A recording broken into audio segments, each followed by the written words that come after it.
Thank you. Good morning, everyone. I am Penny Borenstein, your county's health officer. We have gone to this measure of declaring a local health emergency in addition to the proclamation of emergency for our county so that we can respond as quickly and nimbly as we can to any situation that arises. We anticipate that we will get cases, though you heard we have none yet. That is an almost certainty.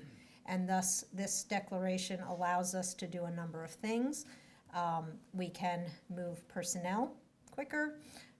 We can get whatever materials we need faster. And if anyone doubts that we are operating under emergency conditions today, you just need to turn on any network and see that our nation, our state, and we locally are all in on responding to this particular issue at hand, the COVID-19 virus.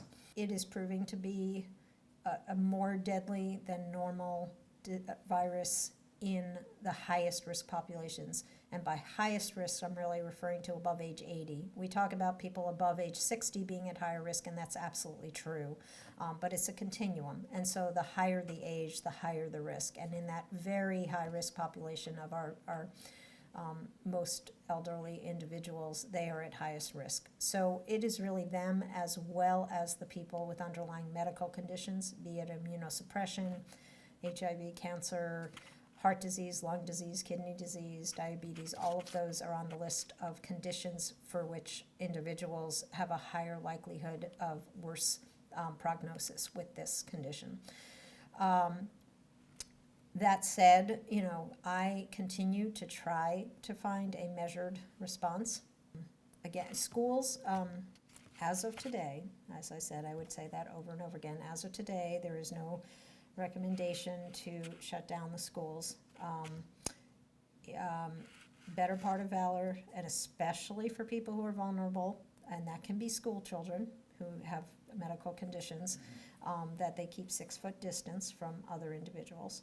So sports events in schools, assemblies in schools, all of that falls under the recommendation of not bringing large crowds into close communication with each other.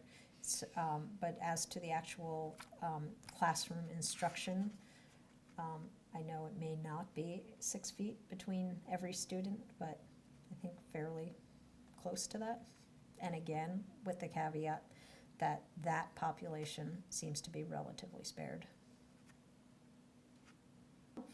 We have only tested 37 individuals to date.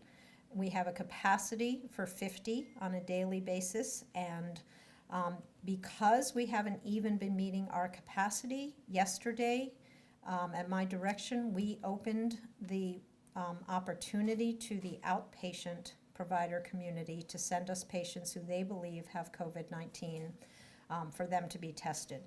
We stand somewhat alone in that. You have heard and will hear that most public health laboratories have only been testing the sickest of the sick, hospital-based patients.